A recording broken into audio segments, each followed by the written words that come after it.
to Dr. Molly Gebrian. Awesome. Thank you so much. Hi, everybody. Good to see you. I hope you're having a good summer so far. I'm so glad to be back to talk to you about more practicing things. Just a little bit more about me. Yeah, I'm a professional violist, so thank you for letting me be an honorary singer or pianist, although you don't want to hear me do either of those things. But like you just heard, I have a background in cognitive neuroscience, and my area of expertise is applying the science of learning and memory to practicing and performing. So this all started when I was an undergrad at Oberlin College and Conservatory. I double majored in viola and neuroscience, but the neuroscience was just for fun. People often laugh when I say that, but it's true. I just thought brains were fascinating and I wanted to learn more, so I did. And then after Oberlin, I graduated, no plans to do anything with the neuroscience, and so I went to New England Conservatory for my master's, and I very quickly realized that I really missed the neuroscience, and I was like, well, what am I going to do now? I'm at a conservatory. So I was very fortunate that NEC allowed me to do a number of independent studies looking into aspects of music and the brain that I had started to get interested in at Oberlin, because I didn't really like put them together when I was at Oberlin. And then after NEC, I went to Rice University where I did my doctorate in viola, but I was back at a research institution. So I was able to take graduate level neuroscience classes with the neuroscience PhD students pretty much the whole time I was there. I worked in a lab pretty much the whole time I was there. And that's when I started teaching about music and brain related things as a doctoral student. So for about 10 years, I was a collegiate viola professor, first in Wisconsin and then most recently at the University of Arizona. But 2 years ago, I moved back to the Boston area and I now teach at NEC. I teach classes on the science of practicing, on music, perception, and cognition. And basically everything I do these days is helping people practice better, which is really wonderful. I love getting to do that. So today, yes, we're talking about memorization strategies. So let me go ahead and share my screen and make sure that I can still see all of you. There we go. Okay, there's my screen and I can see you. So we are good to go. So when I talk about memorization, what I like to start with are the different types of memory that our brain uses to do everything, essentially. We tend to feel, as humans moving through the world, that memory is sort of one unitary thing. Like people will say, I have a good memory, I have a bad memory, but there's actually a whole bunch of different kinds of memory that work separately. And we know that they're separate because of people with brain damage, where one type of memory is totally damaged and the other kinds are intact. And I think it helps to just understand everything we're going to be talking about today to sort of know a little bit about these different types of memory.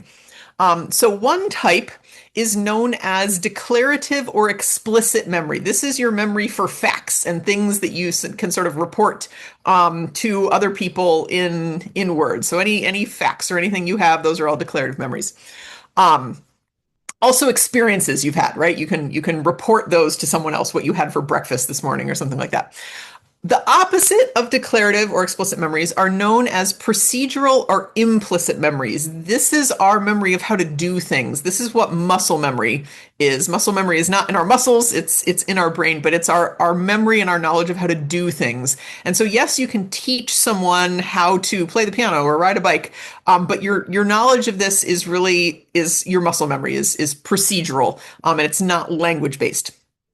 So those are two kind of opposite different types of memory, but we use both, right? As musicians, our declarative memory is our theory knowledge, history knowledge, what's on the score, and then procedural memory is our muscle memory of what does it feel like to play this piece. Um, Underneath both of these can both break down into more types of memory, one of which is long-term memory, which I'm sure you've heard of. This is our memory for facts or skills or things that we've known for a long time, we've been able to do for a long time. And long-term memory has essentially unlimited capacity. It doesn't really break down under pressure. It's very, very stable, a very stable type of memory. Opposite to this, which I'm sure you've also heard of, is short-term memory. And so this is something like, someone tells you their phone number, you don't have any way to write it down for some reason, and you have to keep repeating it in your head until you get somewhere where you can write it down. And as you know from experience, short-term memory has a very limited capacity, and it breaks down really easily under pressure or due to interruptions. So let's say someone gave you their phone number, you didn't have a way to write it down, and you were sort of repeating it to yourself, and then, somebody interrupted you and had to tell you something really important. By the time that person left, you probably would have forgotten that phone number because you hadn't been able to keep repeating it to yourself. There's also something called working memory, which is similar to short-term memory in that it has limited capacity. It's something you're sort of holding in mind in the moment, like that phone number. But with working memory, you're also using that information in some way to do something. So to use the example of the phone number, if for some odd reason you had to remember a phone number, but also add up the individual digits of that phone number and say like what the sum was, that would be using your working memory. And you can imagine how hard that would be, right? To remember a phone number and add it up at the same time. A musical example of working memory is sight reading. This places a lot of demands on our working memory, especially if you're sight reading something in a terrible key that has a lot of additional accidentals within each measure. That's why it's really hard to sight read something like that, because you have to hold all of those accidentals in your working memory and use them to play the piece. Versus if you're sight reading something in C major with no accidentals in any of the individual bars, it's much easier to do because you don't have to hold so much stuff in working memory.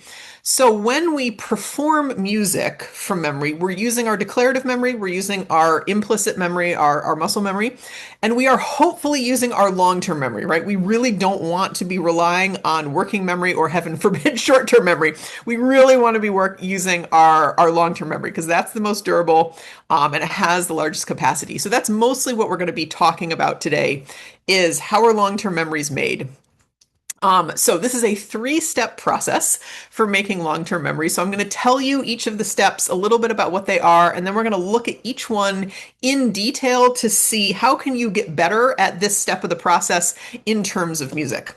So step one of making long-term memories is something called encoding, and this describes how the information gets in your brain in the first place.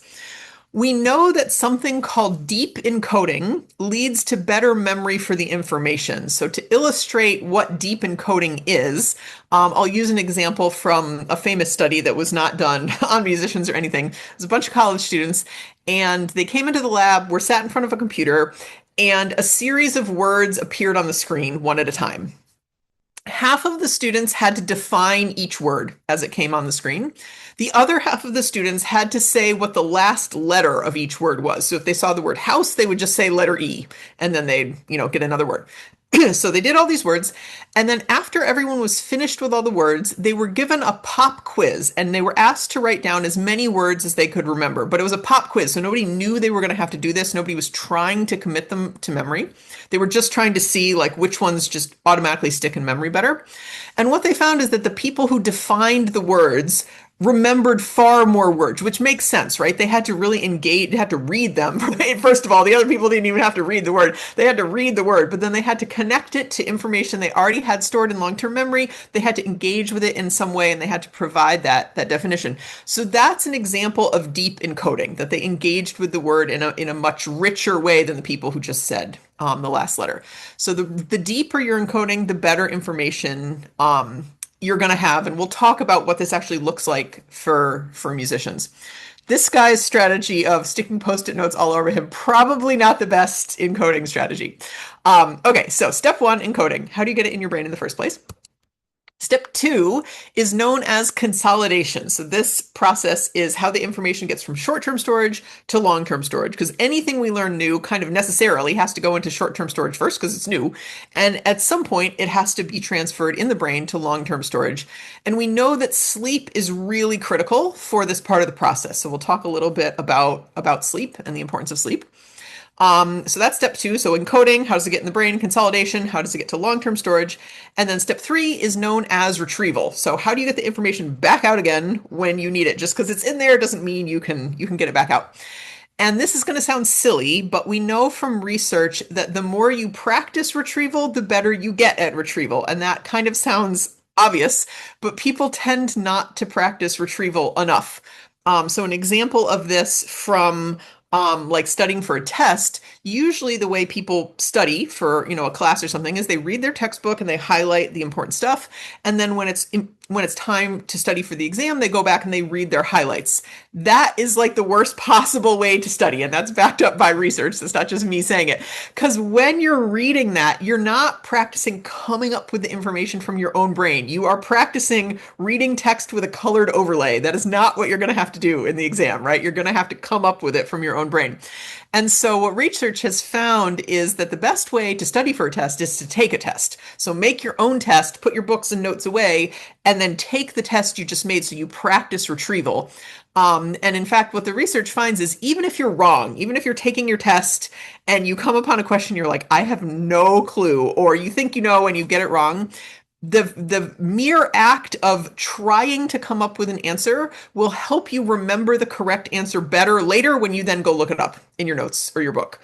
So there is no downside to practicing retrieving, even if you're wrong. It's not going to ingrain the wrong thing. It will help you hold on to the right thing when you go look it up later. So we have these 3 steps in the spirit of retrieval. I would love for you to put in the chat right now, what are the first 2 steps? So something, retrieval. What are the first 2 steps so that you practice retrieval? Let's see if anybody remembers them. Encoding consolidation, Libby. Gold star. That was fast. Nice job.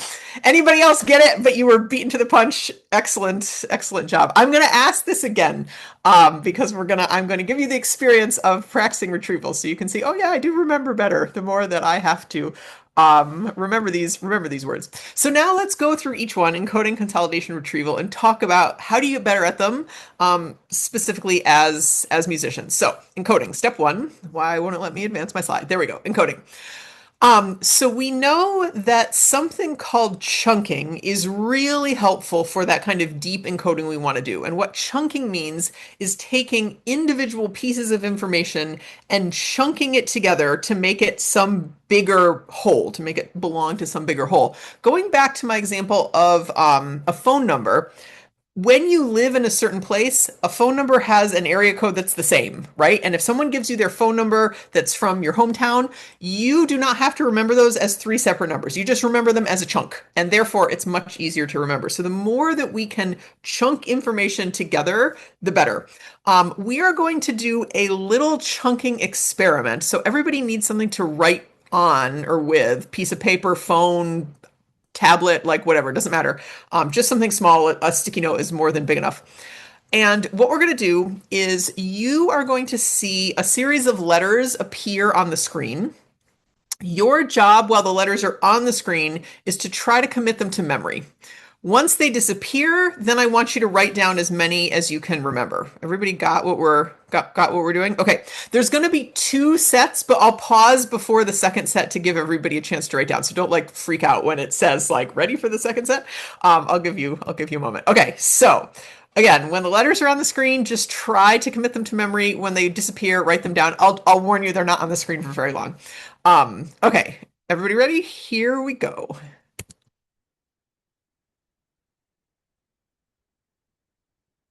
Okay, write down as many as you can remember.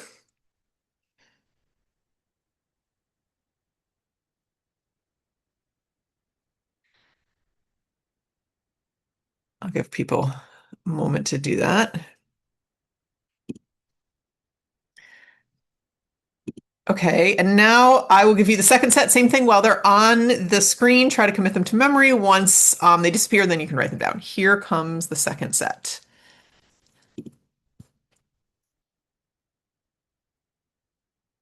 Okay, write those down.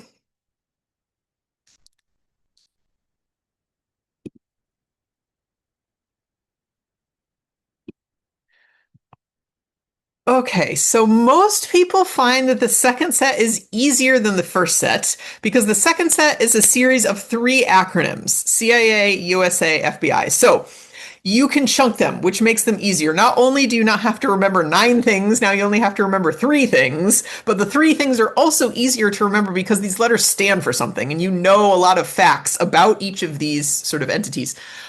Incidentally, the first A set is just the second set backwards, CIAUSAFBI. So that not only are they the same length, they're actually exactly the same letters, but the second one is often way easier for people because you can chunk it. Every once in a while, people are like, no, the first set was easier for me because I made it into a word. In that case, you chunked the first one, right? And so the point still stands. I did this presentation for the Brazilian Viola Society several years ago, and this was some abbreviation in Brazilian Portuguese or something, and everyone was like, no, no, no, the first one was way easier. And I was like, the point still stands. Whichever one you chunk more easily is the one you're gonna hold on to. So the more we can do this in music, the better. And incidentally, this is the point, in my mind, of practicing technique, learning music theory, learning music history, etc., because it increases your chunks, right? The brain has a really hard time, as you saw from the first set of letters, the brain has a really hard time with information that feels random, like it exists in a vacuum. But the more you can chunk it together, that you can put individual pieces under some larger umbrella, the easier time the brain has holding on to it. So when you practice technique, scales, arpeggios, like what have you, you are increasing your chunks. You're increasing your chunks of what it sounds like we know what scales sound like or arpeggios sound like or whatever it sounds like. And you're also increasing your muscle memory chunks of what does it feel like to play this arpeggio, right? And it becomes one thing rather than a whole bunch of separate notes. When we study music theory, let's say, and we learn about common chord progressions. If you are playing something and it has like a 1 2 5 1 chord progression, that's a really common chord progression. And if you know that, you can look at the music and be like, oh, this is just a 1 2 5 1 progression. Like I know what that is. And so you don't have to remember the individual chords. You don't have to remember the individual notes in the chords. It's this bigger thing that's way easier for you to hold on to. Or if you understand common structures, right, then the music makes a lot more sense. Like, oh, this is just an ABA form and the A section is slightly different when it comes back. Okay, this makes a lot of sense to me. So the more that you can make what's on the page make sense in terms of belonging to some sort of larger structure, the easier time you're going to have holding on to it. Sometimes people try to memorize things kind of by brute force and just like shove all the notes in their brain without really understanding them. And like, I guess you can do that, but that's like the really, really, really hard way. Your life will be a lot easier if you take the time to actually understand what's on the page. Um, so I would like to introduce you to this very busy slide now. This comes from a meta-analysis that looked at a whole bunch of different studies on memorization and what is going on in people's brains when they go from not very good at memorizing stuff when they're a novice at whatever the skill was, and then they practice, practice, practice, and then they get better. What's actually happening in the brain as we get better at a given skill and therefore performing that skill from memory. So it looked at a whole bunch of studies across a whole bunch of different disciplines. Up here on the top, they've given us two sort of generic examples of things to be memorized. So dots on a matrix and letters, like you guys just did.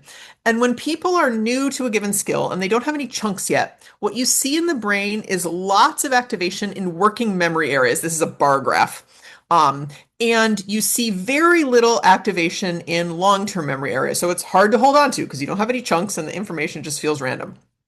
But then as you practice, you start to create chunks because you understand the information more and you can put it together. So up here, they've created some nice chunks for us. And what you see in the brain once you have some chunks is that activity in working memory areas goes down. Again, this is a bar graph. And activity in long-term memory areas goes up. So good, we're moving in the right direction, right? We want to be using our long-term memory. As you continue to practice, you create what are officially called knowledge structures. I call them super chunks because I like it better. But whatever they are called, you take your little chunks and you put them together into big super chunks, knowledge structures. And now it's much easier to remember. So what you find in the brain is much less activity in working memory areas and lots of activity in long-term memory areas, which is exactly what you want and makes it a lot easier to remember. So this explains why great soloists like Yo-Yo Ma or Hilary Hahn or like whoever can get up and play these giant concertos from memory, absolutely no problem whatsoever. It's because they have these big super chunks, right? And, you know, the whole entire first movement of the Brahms violin concerto is probably one big chunk for Hilary Hahn. Whereas an undergraduate learning that for the first time, they're going to have some chunks, right? That's a hard piece. You can't play that piece if you're a novice. They're going to have some chunks, but it's not going to be this one big super chunk like Hilary Hahn has. So the more that we can build out our chunks into these structures that make a lot of sense to us, the easier time we'll have performing from memory. Okay, let me now introduce you to this guy, Roger Chaffin. He is retired now, but he was a research psychologist at the University of Connecticut, my home state, and he did a lot of work with musicians, specifically looking at how do musicians prepare for performance and memorized performance. And what he would do in a lot of his work is he would pair with a musician and have them video record every single practice session from the very first one of learning a new piece all the way through to their first performance. And he would also have them comment on the video, like why they were doing what they were doing when they were practicing, and keep sort of detailed practice journals about what they were doing. And then he would watch all of this practice footage. Can you imagine how much practice footage, like hours and hours and hours, and look at their practice journals, trying to figure out, okay, what do people do? What do musicians do? What do professionals do when they're preparing for memorized performance? What are the commonalities amongst a whole bunch of different musicians of different instruments? Just kind of looking at how do people do this. There's a lot of interesting stuff that comes out of his work, but one thing that's relevant to this idea of encoding is something that he calls performance cues. So what he noticed is when musicians of lots of different instruments were preparing for memorized performance, they would chunk the information on the page into what he calls different performance cue types, different ways of conceptualizing the information on the page so that they could sort of hold on to it. So his first performance cue type is what he calls structural cues. So this is understanding the formal structure. So anytime you're learning something you're going to have to memorize, make sure you understand the formal structure, both big picture, like, ABA form or sonata form or whatever, like where are the big sections, but also the smaller structure of where do the phrases start and end? What is the shape of the phrases? Just make sure you understand the formal structure. Second are what he calls expressive cues. So this is what you're trying to express emotionally. I know sometimes we play music that we don't really understand very well, and we're just like, okay, well, I'm going to play the notes and what's on the page, but we don't really understand what we're playing. You're going to have a way harder time holding on to it in your memory if you don't really understand. I tell students this all the time. What you come up with in terms of your expressive cues to help you remember it, it doesn't have to match what the composer was thinking. As long as it's meaningful to you, that's all the brain cares about in terms of being able to hold on to it. So make sure there's expressive intention behind everything you're doing. Next is what he calls interpretive cues. And when I first read his work, I was like, expressive cues, interpretive cues, these sound the same to me. But interpretive cues are things provided by the composer. So like changes in tempo, dynamics, expressive markings, but provided by the composer, not by you. And then finally, what he calls basic cues. So these are matters of technique, fingerings, bowings, pedaling, diction, like any of those technique-based things. So this is what he found was in common across all the musicians he looked at in terms of how they chunked their music. The other thing that he did in this work is 18 months to 2 years after he worked with a given musician, he would contact them out of the blue and ask them, remember that piece you learned from me 2 years ago? Get out a piece of staff paper right now and write down what you can remember. Can you imagine some random guy calls you up on the phone and is just like, write down this piece you haven't thought about in 2 years? And then he would have them mail that to him.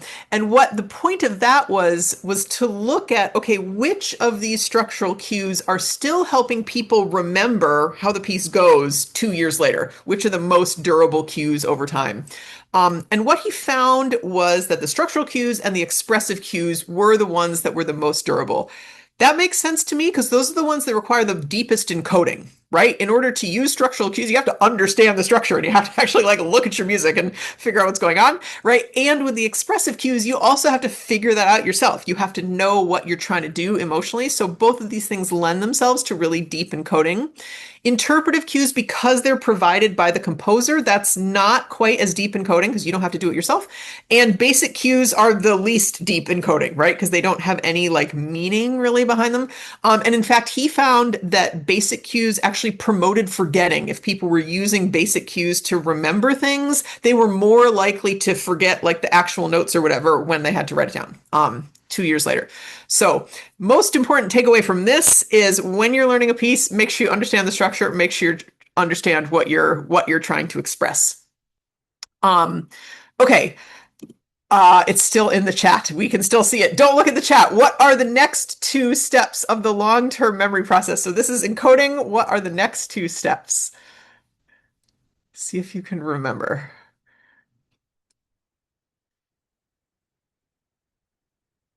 When you can put it in the chat. Noella wins this time. Consolidation and retrieval. Gold star. Nice job.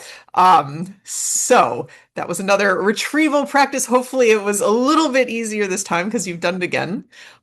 So we'll talk about consolidation now, our step two. And I said that sleep is really important for this. I'm going to do a quick commercial for this book, Why We Sleep. Matthew Walker, the author, is one of the leading neuroscientists on the study of sleep. And this book is fascinating. It came out about 10-ish years ago now, actually, I think. It's an audiobook too, if you're an audiobook person, but it's fascinating. You'll learn so much stuff about sleep. Can't recommend it enough. So yeah, go read it. But when we learn something new, that information gets stored temporarily in the hippocampus. We actually have two hippocampi, one on each side. As you can see in this picture, it's sort of right above your ear, like on the side of your head, sort of one on each side. And the hippocampus does a bunch of things, but it's a temporary memory storage facility. So you learn new stuff, goes into your hippocampus.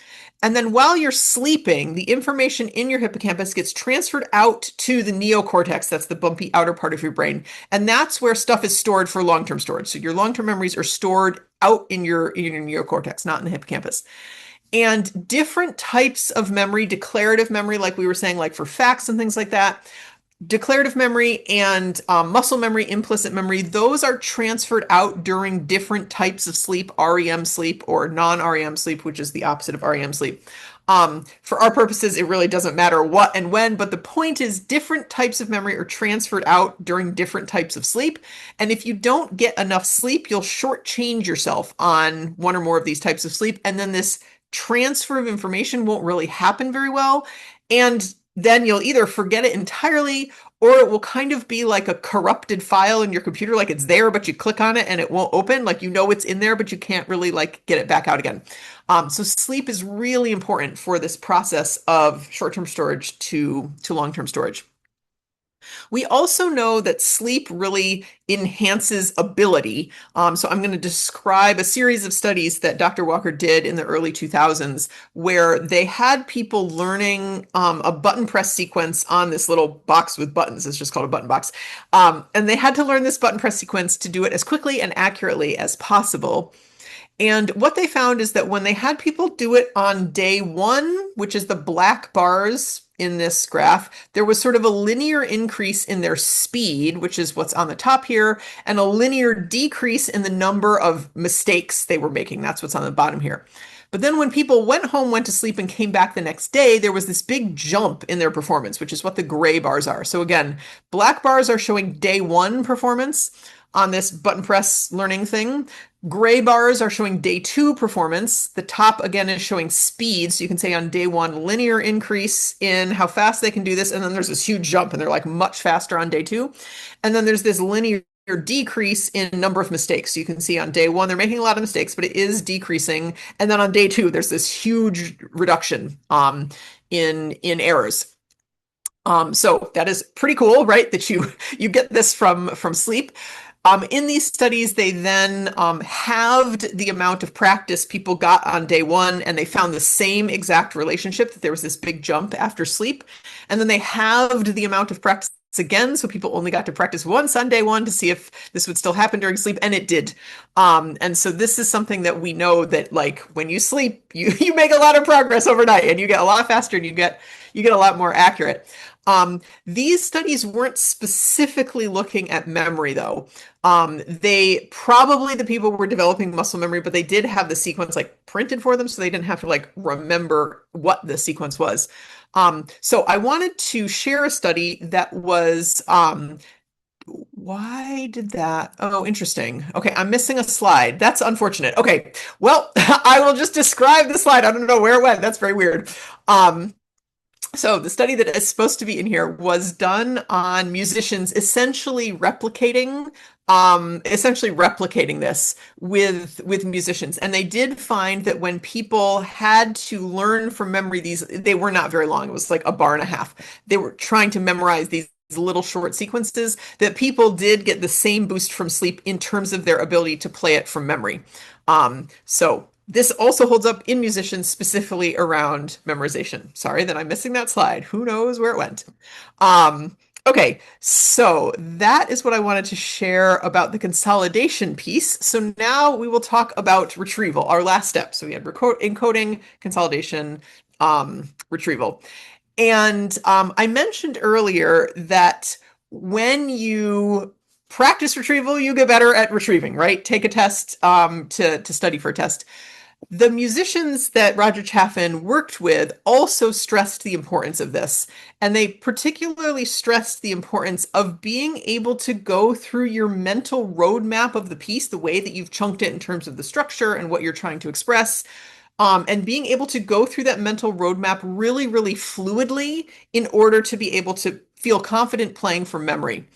What's on the screen here is the copy of one of the cellists he worked with, a copy of their score with their different performance cues marked. There's a key here so you can see what it means, but it doesn't really matter. I think it's interesting that there's something like every 2 bars-ish, right, that this cellist was using to sort of chunk the piece and understand the piece. But the more important thing is this need to be able to go through your mental roadmap and know where you are in the structure and know what you're trying to achieve and have that process of retrieval being really automatic. A lot of musicians, I think, don't practice playing from memory enough before they get on stage and try to do it. I can't tell you the number of times when I was a student or, with my own students, somebody would play something in studio class, let's say, or a lesson a week before their recital using the music saying, oh, but I'll have it memorized by next week. Like that is not enough time to practice retrieval. That's not gonna feel good when you get on stage. I actually memorize very, very easily, but even so, if I'm going to be performing something from memory, I want to have it fully memorized at least 6 weeks before the performance, so that I have plenty of time to practice retrieval, so that I can sort of stress test it in ways that we'll talk about in just a moment. But yeah, the retrieval process needs to be really automatic. We have to practice playing from memory a lot to test our retrieval and our ability to go through this mental roadmap really seamlessly. So when we are practicing or when we're performing from memory, there are 3 different types of memory that we're mostly relying on stage. So one of them is muscle memory, like we've talked about. And if you want to feel really confident in your memory, you have to practice retrieving these different types of memory separately from each other to see which one is strong and which one is not. So I'm going to put everything on the screen here and then we'll talk about them. So we have muscle memory, we have auditory memory, and we have declarative memory. Everybody has one of these that's their strong suit. For me, it's definitely muscle memory. For many musicians, it's your auditory memory. What does this piece sound like? Declarative memory would be like, what are the actual notes and rhythms on the page? So all of us have a strong suit. Most people rely on their strong suit. When I was a kid, I 100% relied on my muscle memory, like no question whatsoever. But if you only have one that's really strong and that one breaks down under pressure, like you're kind of up a creek without a pedal, right? Like that's not a good feeling. But if all 3 are equally strong and one breaks down, you still have 2. If 2 breaks down, you still have 1. It's very unlikely all 3 are going to break down all at once. And if you've strengthened them all independently, they reinforce each other, right? So it makes it much less likely that any of them will break down. So on the screen here are some suggestions for how to improve each of them and strengthen each of them individually. So to work on your muscle memory individually, practice without sound. So for pianists, what this would be is don't press the keys down, or if you're using an electric keyboard, just don't turn it on. And can you play it from memory without sound coming out of the instrument? For singers, this is harder because it's, you can't sing without sound. But what this might look like for singers is, can you say the text in rhythm without the pitch there reminding you how it goes or what the words are? Can you sing it in your mind, right? Can you hear it in your mind without it coming out your voice and you get that reinforcement from how it sounds? It could be also humming the text, but without words, right? But taking away some of the information. Another thing to test muscle memory, and this one is kind of diabolical, but it's also amazing, is to put on headphones play other music through the headphones so that you hear that more than yourself, and then play your piece or sing your piece from memory with this other music going on. It's really hard because that's really distracting, but if you can do that, then you know you have it memorized. Sometimes people say, well, how am I going to know if I did it right? Like if I can't hear myself with the headphones. And in that case, I would say record yourself while you're doing it and then listen back and you can see sort of what you did. You'll be able to hear a little bit, right, through the headphones. But it is really distracting and it's a good test of muscle memory. So there's that. To test auditory memory separately, see if you can sing it from memory. This is for pianists without playing. So don't finger silently, like sit on your hands if you need to. Can you sing from memory? Obviously on piano, there's like many different lines going at the same time, which is not possible to sing. So for pianists, you can either pick an individual line and you're just going to sing that line, or maybe you're going to sing the composite if things are kind of moving around between the lines, but you can choose what you want to sing, what you want to test your memory on. And you can sing it on la la la, some nonsense symbol. You could sing it on solfege. You could sing it on finger numbers. You could sing it on note names, like whatever you want, just to test your memory of, do you know how this goes? With singers, it's different, right? Because it's always going to be auditory memory. So again, I think, yeah, doing it in your head, seeing if you can do it in your imagination is probably the way to go. Another one for pianists, and this is to join the auditory and muscle memory together, would be to sing out loud while fingering silently, but put the fingers after the singing. So you would sing a note, then play that note, then sing the next note, then play the next note. And again, you're going to have to decide, like, which line am I doing? Or am I going to do like a composite between the two hands? But it's a really good test to see, do you know how it sounds? And then finally, to test your declarative memory, see if you can draw a formal diagram of the piece from memory. It doesn't have to be like you learn in theory class, just like, can you draw the structure of this piece from memory, however you want to, and know what the structure is? Or you can do what Roger Chaffin had his people do, which is get out a piece of staff paper, blank staff paper, and write it out from memory. This is always very, very interesting when people do this. It really shows what you do and don't know. So highly, highly recommended to do that. Okay, so I mentioned that muscle memory and auditory memory reinforce each other, and it's important to join them. So I want to talk a little bit more about this auditory motor connection. And this is, I would say, more for the pianists right now than for the singers. So there is a study that was done on professional and amateur violinists that put them in a brain scanner and had them either play a piece that they knew how to play silently or imagine the piece. And what they found was that when they were fingering it silently, when they were playing it silently, the auditory cortex was active. That's this pink part on this brain diagram here. The auditory cortex is only supposed to be active when you're hearing stuff, but they were playing it silently. There was no sound, and yet their auditory cortex was active, just in the professionals, not in the amateurs, which is super interesting. On the flip side of this, there's a study that was done in pianists where they played them recordings of pieces that they knew how to play from memory, and they just had to listen. They were not allowed to move, and they monitored their hands to make sure they were staying still. And they found that the motor cortex was active. The motor cortex is what's in charge of voluntary motion. It's only supposed to be active if you're moving, and they were not moving. They were sitting there totally still. The really cool thing about this study is that the motor cortex is divided into separate body parts. It's not just this one undifferentiated part of brain. So this blow up here is showing like that there's an individual part for your thumb, an individual part for your index finger that controls each part of the body. And there's a little strip of brain that controls each part. And in this piano study, they found that when the thumb would play a given note, the thumb area was active. When the pinky would play a given note, the pinky area was active. So it was specific motor activation to exactly how they'd play it. But again, they weren't moving. So these two studies taken together are super interesting, right? We have these violinists who are playing silently, no sound, and yet the auditory cortex is active as if there were sound. And then we have these pianists who were hearing music, not moving, but the motor cortex was active as if they were playing. So what this has led researchers to hypothesize is that in professional musicians, there's this auditory motor co-activation that happens, that when one of these areas is activated, the other one is automatically activated. So the motor area was activated in the violinist, it automatically activated their auditory cortex, and vice versa for the pianists.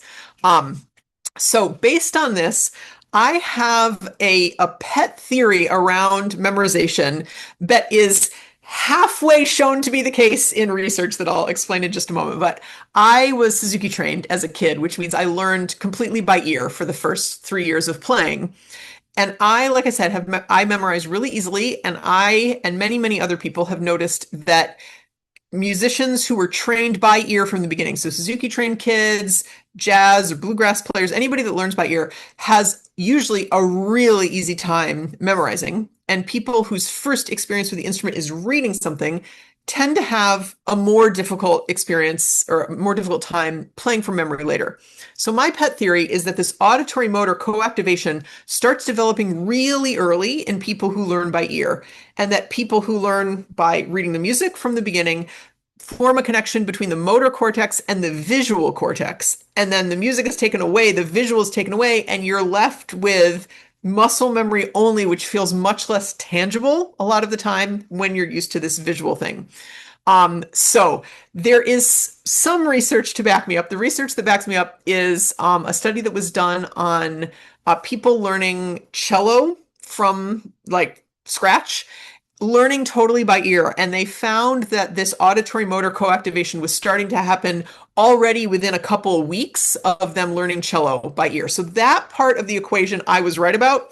The part of the equation with the motor cortex and the visual cortex developing in kids that are learning to read music from the beginning, that I haven't seen any studies that show that yet. So that half of the equation, that's still my pet theory. But based on this theory and the importance of this auditory motor co-activation, when I have students who struggle with memorization, I have them do two things. I ask them to do two things every day in their practicing. One is to learn something from memory, or something by ear, excuse me, learn something by ear every day. So start with like Christmas songs or kid songs or folk tunes, like easy things like that. Then move on to, usually a good next step is like TV jingles or like commercial jingles, like things like that, a little more complicated. And then like actual music. So learn something by ear every single day and play something from memory every single day. And that one goes for singers too. Like do something from memory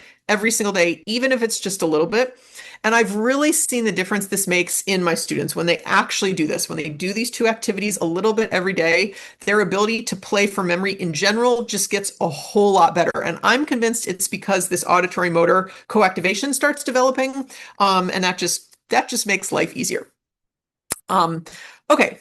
So all of this begs the question, when should we start practicing retrieval? When should we start this process of like dredging it out of our brains and testing, do I actually know it?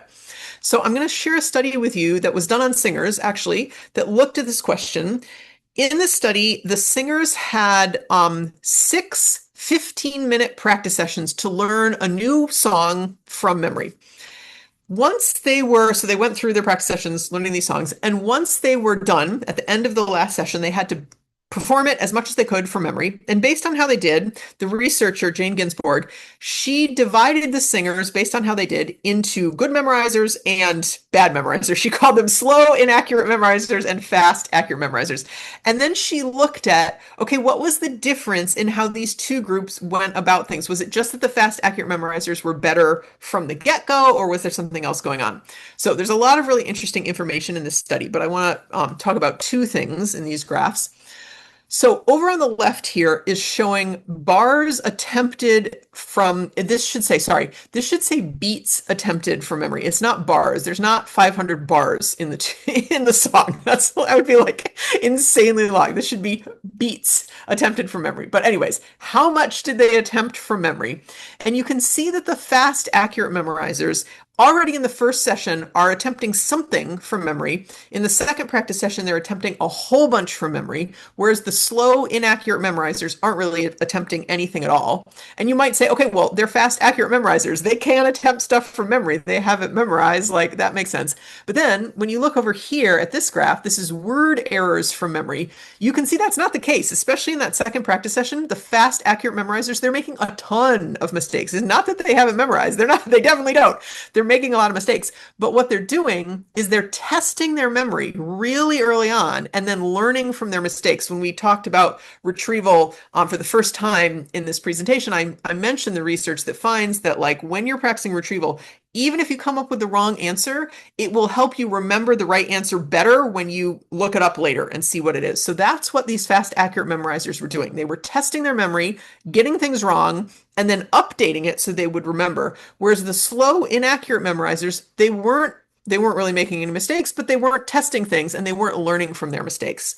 And then you can see that really paid off in this final session. So in the final session where they had to sing the whole song as best they could from memory, the fast, accurate memorizers, they're hardly making any mistakes at all, whereas the slow, inaccurate memorizers are making like a ton of mistakes, right? Sometimes people get confused by this because it looks like the slow, inaccurate memorizers sang a lot more of the song than the fast, accurate ones. But actually what happened here is the fast, accurate memorizers came in, sang it from the beginning to end, hardly any mistakes, and then they left. The slow, inaccurate memorizers kept messing up and having to do it over, so they sang more beats, total beats, because they kept messing up and they had to like do it again and again. So this research suggests that if you are going to be doing something from memory, testing your memory earlier in the process than maybe feels comfortable for you is going to pay off in the long run because you get to learn from your mistakes. Okay, so other ways to test retrieval. We talked about testing muscle memory, auditory memory, and declarative memory separately. But now I want to share something that's a really powerful way of practicing in general, but also testing memory. And this is known as interleaved or random practice. Those two words are synonyms in this case.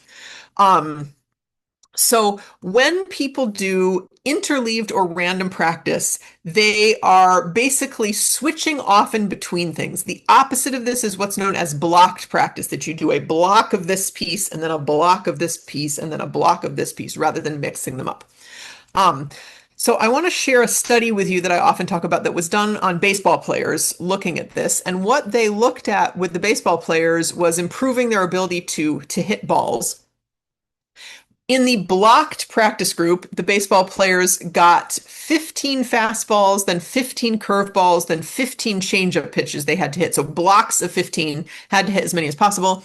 In the random practice group, they also got the same number, 45 total pitches, but the order was completely randomized. It wasn't in these nice, predictable blocks. And again, they had to hit as many as possible. So what they found was that during the practice session, that's where it says acquisition down here, the blocked practice group was doing better. That's the white triangles. And that makes sense, right? They knew what was coming at them and they just had to hit the same thing over and over, whereas the random practice group, they had to adjust on the fly. But then when they came back 2 days later and they had to perform what they had done, they found that the random practice group was now doing a lot better. So that's where it says transfer test down here. You can see the two groups switch, right? The random practice group is on top. Two other things to point out. One is the block practice group had this huge drop off in performance, whereas the random practice group did not. They stayed the same as in practice and they improved from there. So this is something you find again and again in this research on interleaved random practice, which is blocked practice may look better in the practice room, but then when you get into a performance situation, you find out that that's not the case, that there's this big drop off in performance, and it turns out that the random practice was better. So there's so many different ways to use this to test memory. I'll just share a few with you. So one of these are viola examples, but it doesn't matter.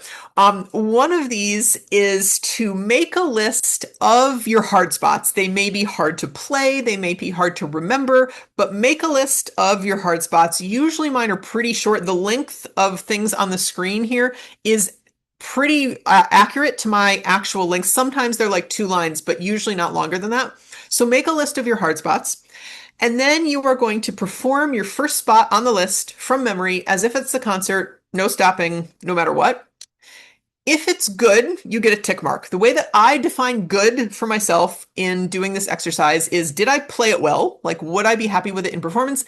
And specifically with memory, was it fluid? Like, even if I played everything right, but it was like I was kind of starting and stopping and hesitating, that is not good. I would not be happy with that in performance. It needs to be fluid. But if it's nice and fluid, and everything sounds good, then it gets a tick mark. If it wasn't good, if I was stopping and starting or I messed up, it doesn't get a tick mark. And then I just have to go on to my next spot. So you go to the next spot, do same thing, play it from memory. If it's good, it gets a tick mark. If not, it doesn't. So you go through your list, you do all of them. Hopefully you get a tick mark on all of them. Once you get to the end, you go back to the beginning of your list and you perform your first spot from memory again. If it's good, it gets another tick mark. If it's not good, not only do you not get a tick mark, but you lose any tick marks you've earned for that spot. So you go back to 0 on that spot. And then you just have to go on. The goal of this is 5 tick marks per spot. So you're going 1, 2, 3, 4, 5, 1, 2, 3, 4, 5. This does a whole bunch of very helpful things. One, it shows you very clearly what you have memorized and what you don't. And I would rather discover that in my practice room at home than on stage, right? It also gives you a lot of confidence that you do know the ones that you get 5 tick marks on, right? Because you're just doing it sort of out of the blue from memory just once. And so then you get on stage and you're like, yeah, I know this. Like, you don't doubt yourself because you've proven to yourself that you can do it. It also really works on that skill of sort of like brushing off mistakes. So I gave the example of like the first one, I lost my tick marks because I messed up. It's really easy in performance to start spiraling from that, right? And be like, oh my God, maybe I don't remember the whole thing, blah, blah, blah, blah, blah. And then you start having all these other mistakes. But not doing that, being like, okay, whatever, that's in the past. I'm going to focus on the music right in front of me right now. That's a skill that has to be practiced. And this also helps develop that skill. So if I messed up on number 1, okay, whatever, that happened. I know number 2, I can do this. Let's just focus on number 2 and play that one really well. So it helps you develop that skill as well. So I find this to be a really helpful exercise, especially with memory. Other things that you can do to test memorization. Random order practice I find really helpful. So for this, I divide my piece into sections and I assign each section a number. You want to divide it up in a way that makes musical sense. Don't just do it by the line. And then I like to use the Google random number generator. You just put in the maximum number of sections and you say generate, and then it says like section 3.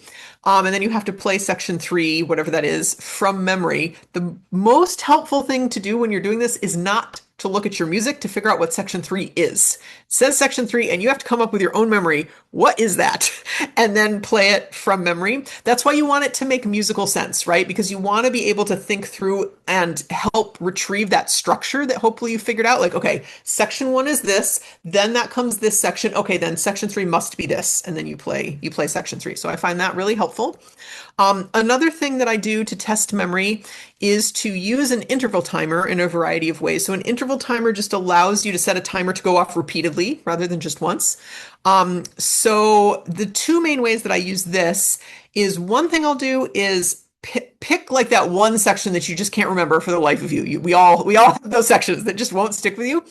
And I will put on my timer usually for about 5 minutes, 5 to 7 minutes, and I'll practice something completely different than that part that won't stick with me. So I'm practicing something else, and then the timer goes off. I have to stop what I'm doing and perform that section that doesn't stick very well from memory to see, can I do this on the spot? And then I go back to what I'm practicing. Then timer goes off again, and then I test it again. So that simulates just doing it. It helps you practice retrieval in a way that's harder than the real thing because it's sort of out of context and you're practicing something different. So I find that really helpful. I also combine the interval timer with the random order practice. So I'm practicing something else, timer goes off, Google give me a number, Google says section 7. Okay, what on earth is section 7? Think through, okay, there it is, and then perform section 7 and then go back to whatever you're doing. So that's also a great memory test. I also find it really helpful. This isn't really interleaved or random practice, but in the sort of vein of practicing things out of order, and testing memory out of order, I find it really helpful to go backwards. So play the last section, whatever that is, from memory. Then in your mind, back up a section. What is the section before that? Don't look at your music. And go like from the second to last section to the end. Then back up another section. So you're moving backwards through the piece without looking at your music from memory. That's a really, really good test. And I like that one too. Okay, next retrieval strategy is mental practice. I mentioned this a little bit when I was talking about singers earlier with the testing muscle memory and auditory memory differently or separately. But with mental practice, what this means is hearing it in your mind and feeling yourself play it in your mind. So for pianists, feeling, like the topography of the keys, the shape of the chords, what you have to do with pedaling, like, where you are on the keyboard. But can you play or sing the whole piece through in your head and hear it all and feel it all? And what I'm doing when I'm mental practicing a piece from memory in this way, I am looking for what I call black holes, which are places where I just don't know what I'm doing, where there's just like a blank there. And anywhere that it's a little bit fuzzy. So like for pianists, you guys tend not to remember your left hand, what's going on down there, right? So make sure the left hand like really knows what it's doing. For string players, we tend to forget the bottoms of chords and double stops. We know what's happening on top, but we have no idea what's going on at the bottom. And so I want to make sure like I really can hear and feel and know like that my declarative memory is like, yes, that is an F on the bottom. I know that that's an F. And I'm testing that in my mind without actually doing anything. This I find really helps my confidence that yes, I know it. If I can go through the whole thing fluidly in my head, I really know what I'm doing. I can hear it, I can feel it. That really tells me, yes, I know this. There's a ton of research on mental practice in musicians and athletes just in general, and it finds that it's a really, really powerful practice strategy anyways, outside of memorization. So it's just a great thing to use, but I find it especially helpful for memorization. Um, and then the last retrieval strategy for you falls under the category of variable practice. What variable practice is changing up the way you're doing things to either make it harder, more challenging, or just different. To challenge yourself to create a broader, more flexible version of the skill. There's a lot of research on this showing that when you change up how you're practicing things, you perform better. So I have some general variable practice ideas for you, and then I have some that are singer specific and some that are pianist specific. So general ideas first. Play your piece, sing your piece with from memory with different emotional expressions. So to make this very basic, if it's supposed to be something very joyful, can you make it sound really angry? And do it from memory and not get messed up in how you play it because you're trying to express it in a different way. This is just fun to begin with, but it's also a really good test. Um, it's kind of similar to this in terms of how it feels to me is to impersonate different musicians. So pick your favorite singer, pick your favorite pianist, and impersonate them. Try to play like them from memory and see, does your memory stick? Can you do it like, whoever you're choosing? Um, Play one, imagine one. This one is also kind of diabolical. So the way that this works is you start by playing or singing, playing one measure out loud, and then the next measure, you're going to just imagine yourself playing it. Then the third measure, you're going to play, then you're going to imagine. So play one, imagine one, play one, imagine one. And when you imagine it, you want it to still be in time so that if someone was psychic, they would get a complete performance with no gaps in it. This is a really hard memory test, right? Because you have to keep stopping and starting. Do you remember it when you just have to do it in your head? Once you can do it by the bar, like I described, then try to do it by the beat. So play one beat, imagine the next beat, play one beat, imagine the next beat, and then try to do it by the note, which is really, really hard. So play one note, imagine one note, play one note, imagine one note. I described it as always starting with the playing and then imagining, but you can switch it, right? You can do imagine one, play one. This is a really outstanding memory test. It's very, very difficult. But yeah, highly recommended. I also find it really helpful to isolate expressive parameters. So what I mean by this is make a list of the ways in which you create expression on your instrument. So for piano, it might be like articulation, pedaling, like the quality of the touch on the keys, like just like make a list. How do you create expression? And then pick one of those and see if you can convey all of your expression. Again, you're doing this from memory using just that one expressive parameter. So for me as a string player, if I picked vibrato, I have to do all my expressive ideas by varying my vibrato, but my bow has to be totally neutral. Or if I picked a bow related thing, so bow speed, how fast the bow is moving is an important expressive tool for us. And so if I pick bow speed, I have to do all of my expressive ideas by only varying my bow speed, and I'm not allowed to use vibrato. So one, this is just a great way to practice in general. It teaches you a lot, but it's also a really great memory test because it sort of messes you up because you have to think about things in a different way. Opposite dynamics is also a really good one. So anytime it says forte, play piano. Anytime it says crescendo, do diminuendo. That one is really hard to do from memory because often the dynamics are like really ingrained. But it's a great thing to do in general, but also a good memory test.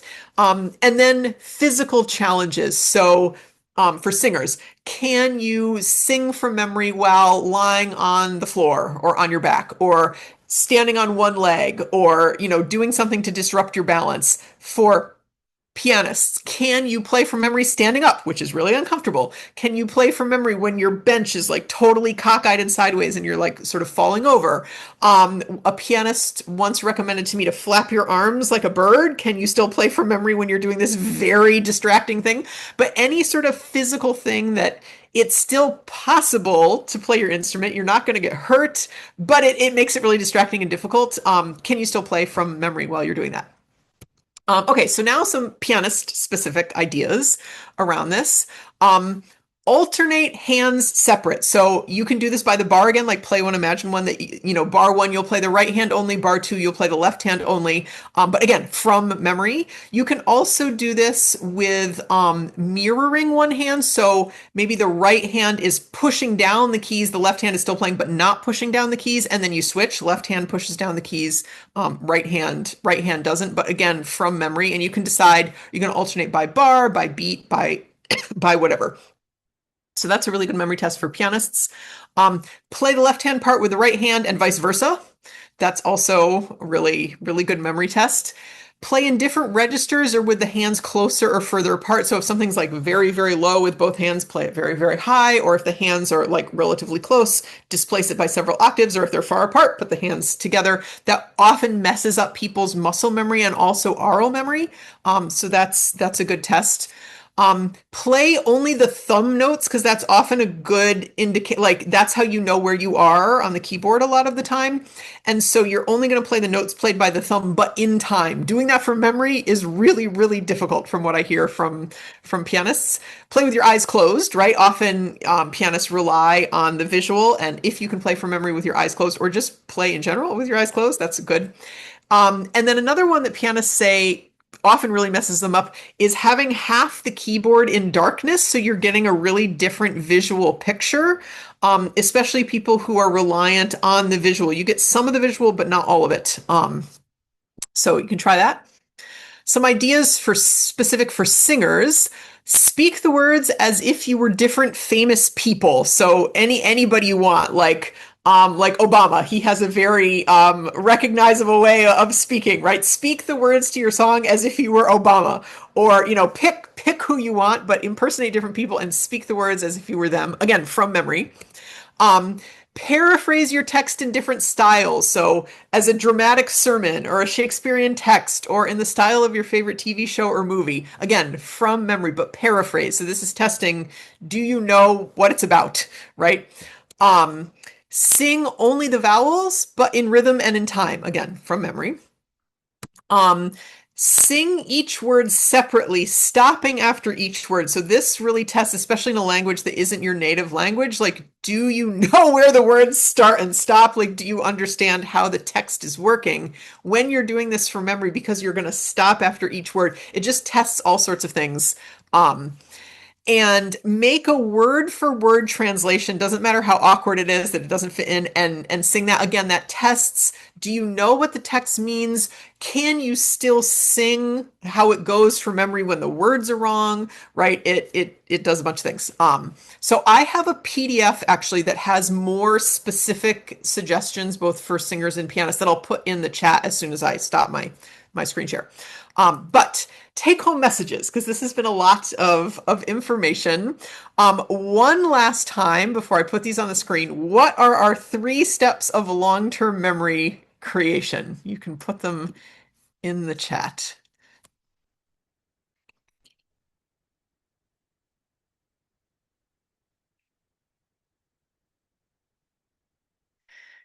Encoding solid consolidation retrieval. Livy, you get a second gold star. Nice job.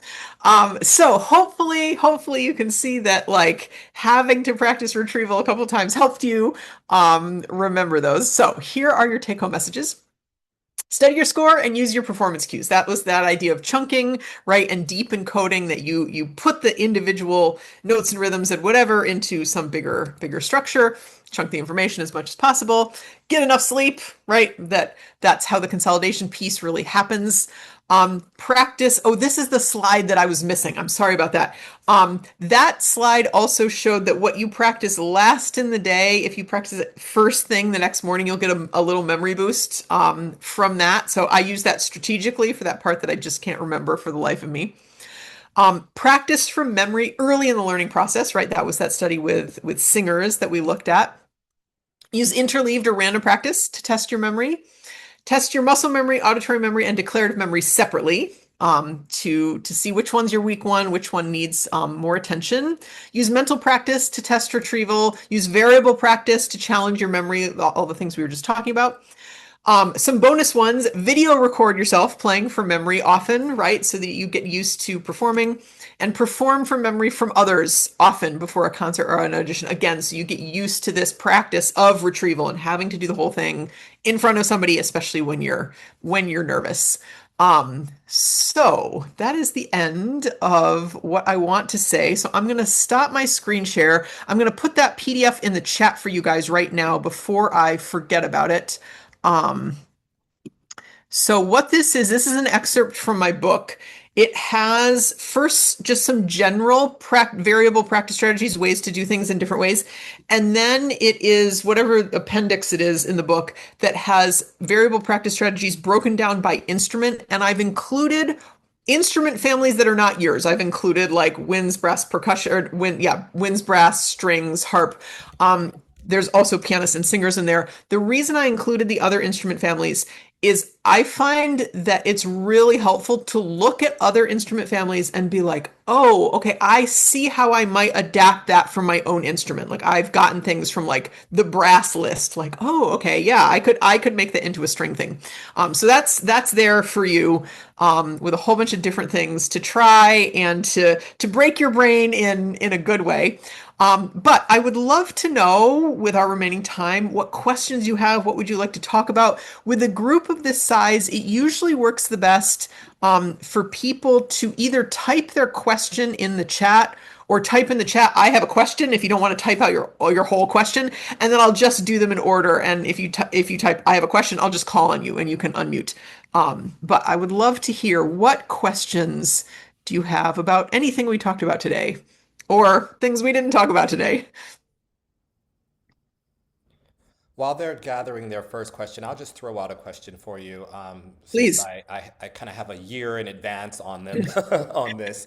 Can you talk about your experience with your students and colleagues that have adopted this, the challenges that sometimes come up with transitioning over to this style of practice, because it is quite different. And I will say that I was so excited in my first 3 months. I saw so much progress, and then I went away on vacation.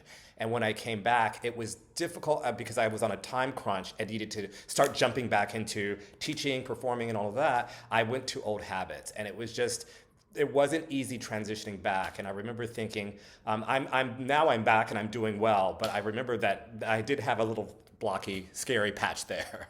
Yeah, no, and I would say that's totally normal. So what I say to people is a couple things. One is sometimes when people, hear my presentations or like read my book, it's just like this fire hose of information of like all these new things, like, oh my gosh, I have to totally overhaul my entire practice. And that feels really overwhelming, right? And if you're overwhelmed, you're just going to get paralyzed. And so my advice is pick one thing that you want to try. Like if there was a whole bunch of new stuff today, pick one thing that you're like, ooh, that sounds really exciting, or that sounds really interesting. I want to try that. Just pick that one thing, because one thing is doable, and just start using that and keep all the rest of your practice the same. Just do that one new thing. And then once that one new thing is kind of integrated and feels kind of like this is how I practice now, then pick something else and try that something else, but one thing at a time so you don't get overwhelmed. In terms of your experience of, you're doing really well with all these new things, and you went on vacation, you kind of like were like, and you went back to old habits. That is super, super common because practicing well is a skill, just like anything else. And it's a skill that we have to practice. And it's totally normal that people fall into old habits for all sorts of reasons, but especially when you feel under pressure, you're going to default to what you've been doing for a long time, just like physical bad habits on your instrument, right? You default to, because you've just done that a lot. And what I tell my students is, first of all, don't beat yourself up for that. That's a very normal human thing. There's nothing wrong with you. And the more you're kind to yourself, the easier it is to make changes. When you sort of beat yourself up, you just feel bad. The other thing is every time you notice yourself falling into a bad habit, like, oh my gosh, I'm practicing in this way that I know is really inefficient. Every time you notice that, it's an opportunity to make a different choice. And I think most people, when they notice, oh my gosh, I'm doing this thing I don't want to do, they start beating themselves up. But what I tell my students is no, the fact that you noticed it is awesome because you can't change something you don't notice. So you noticed it, give yourself credit for noticing that, celebrate that you did notice and that you realize, oh wait, I don't want to be doing this, and then make a different choice for yourself. But being kind to yourself through that process is really powerful and will give you more sort of bang for your buck than just, beating up on yourself all the time, because it's totally normal to fall into old habits. And for me, like at this point in my life and my career, if I can, incremental progress is the name of the game. Like, if I do a little bit better today than yesterday, that's a win. Like, it doesn't matter how small it is, that's a win. And that's, I think, a much more sustainable way just to go about life. So hopefully that answers your question. It does. Thank you. Thank you. Anyone else Yeah. have any questions? I see, Ilana, I don't know how to say your name. I'm so sorry. You have a question. You can go ahead and unmute and ask. Hi, I'm sorry, my microphone might be a little crazy. I don't know if It's it's a little, it's a transmitting little, it's a over little funny, but I can that way. understand you. Yeah, you're good. Okay, um, awesome. So my question is regarding sleep. So I totally understand how important sleep is and everything, but there are just some nights where either I can't fall asleep or I just have a really bad night's sleep and then I have to practice the next day. And how do you kind of overcome that when you just can't fall asleep or you have a bad night? Yeah, no, great question. I think that's also a very normal human thing, right? I think all of us have had bad nights of sleep.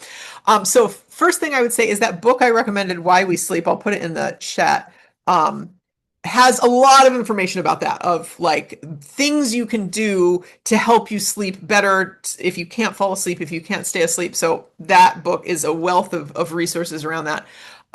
Second, that we didn't talk about today, is that napping is really, really powerful.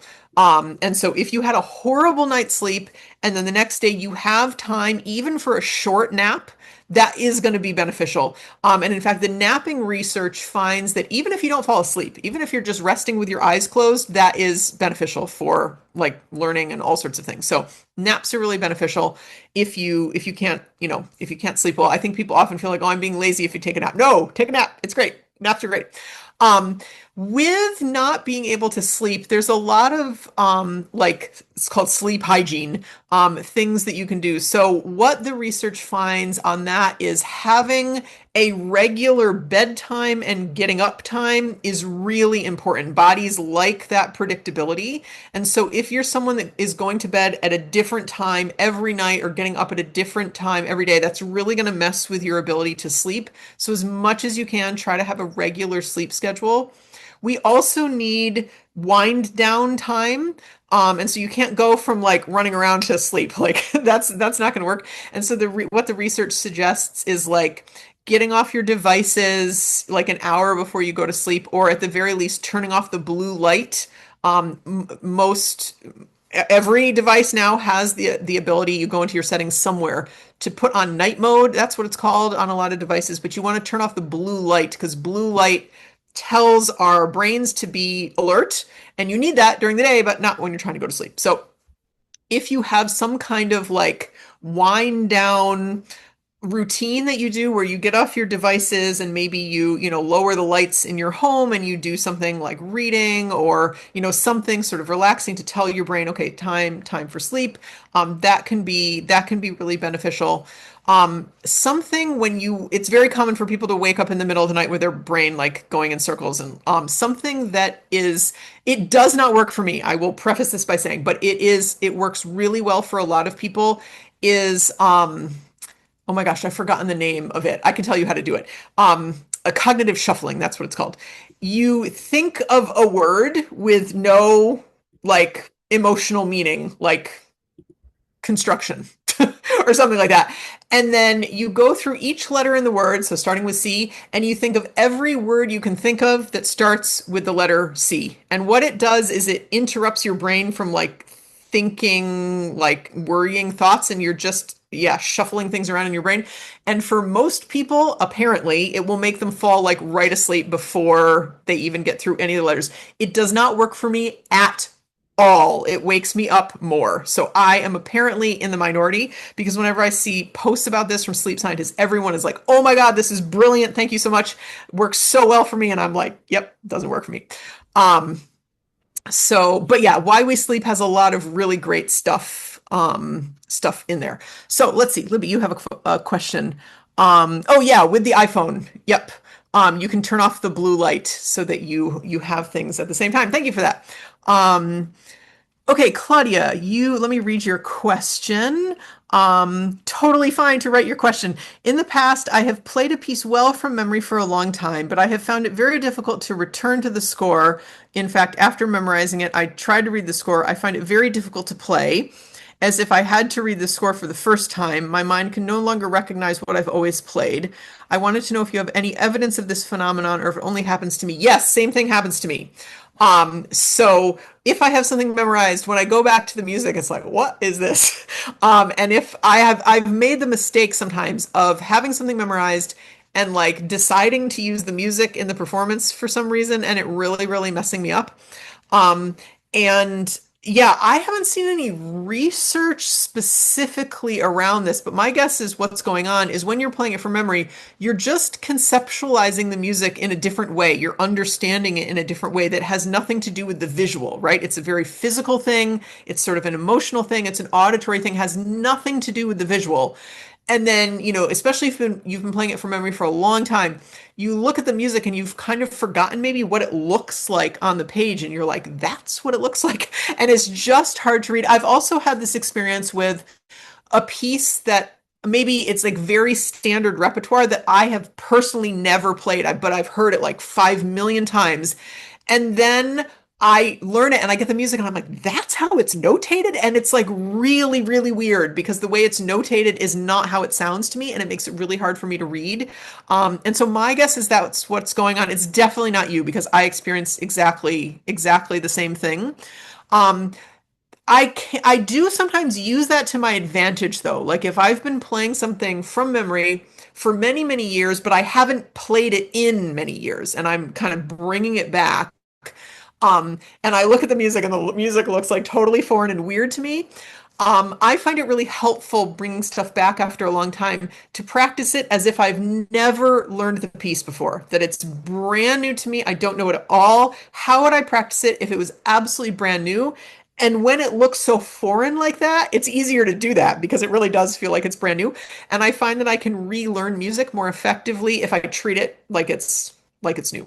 So that's what I would say in response to that. Thank you. Any other questions that people have for me? Well, we certainly don't want to take up any more of your time. I'm definitely going to make the recording available for everyone following this, so they'll be able to go back, revisit, because I know it's a lot of information that's thrown your way, but this way in video, you'll be able to circle back. And I actually put some timestamps of things that I'm going to have some students come back and check.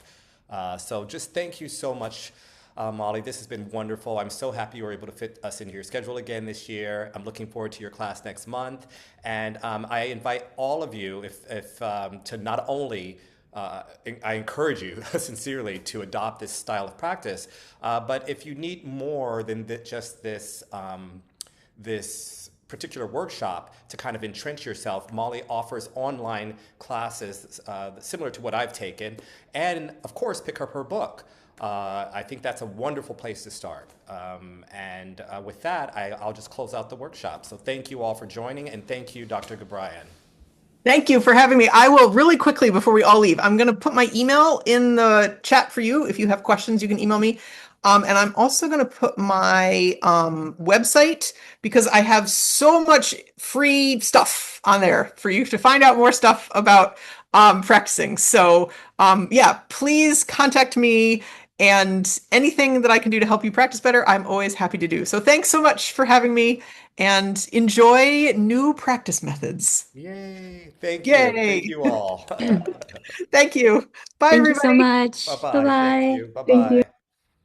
You. Thank you.